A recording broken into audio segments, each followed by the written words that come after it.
যেত, স্কুল যেতে পারতো না। স্কুলে গেলে মানে হিসু হয়ে যেত, নিচে প্যান্টে হিসু হয়ে যেত। এখন যেমন স্কুলে গেলে একাই হিসু করে। এখন কোনো প্রবলেম নাই। আর এখন স্কুলে ভর্তি করে দিচ্ছি, স্কুলে যায়। আগে স্কুলে যেতে পারতো না, 3 বছর 4 বছরের স্কুলে যেতে পারতো না। 3 বছর যখন ছিল তখন স্কুলে যেতে পারতো না।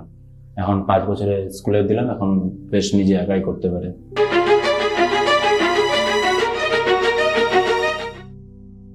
নমস্কার, আমি সঞ্জয় মালাকার। হ্যাঁ, যে আমার ছেলে অর্ক মালাকার, এর হচ্ছে যখন জন্ম হয়েছিল তো ওর একটা হাইপোস্টেরিয়াস নামে রোগ হয়েছিল। তো আমরা জানতে পারি সেটা।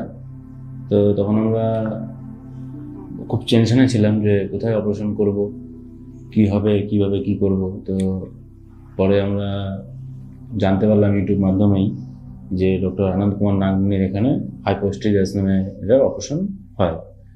তো সেই মতন আমরা আসলাম, তো অপারেশন করালাম। আমার ছেলে 1.5 বছর হয়ে গেল, এখন তো বেশ ভালোই আছে।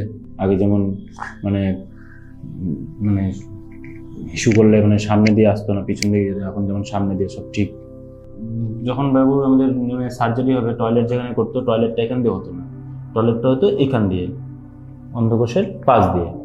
এখন ওটাকে টেনে নিয়ে সামনে করে দিয়েছে, কিন্তু ভালো হয়ে গেছে। এখন ওটি করার পরে এখন আমার ছেলে সামনে দিয়ে মানে টয়লেট করে কোনো প্রবলেম হয় না। স্কুলে আগে যেত, স্কুল যেতে পারতো না।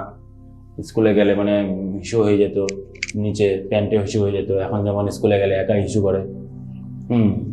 এখন কোনো প্রবলেম নাই। আর এখন স্কুলে ভর্তি করে দিচ্ছি, স্কুলে যায়। আগে স্কুলে যেতে পারতো না, 3 বছর 4 বছরের স্কুলে যেতে পারতো না। 3 বছর যখন ছিল তখন স্কুলে যেতে পারতো না। এখন 5 বছরে স্কুলে দিলাম, এখন বেশ নিজে একাই করতে পারে। হাইপোস্টেরিয়াস যদি কারো হয়, অযথা টেনশন না করে এই স্যারের সাথে যোগাযোগ করলে আপনার সমস্যার সমাধান আশা করি হয়ে যাবে।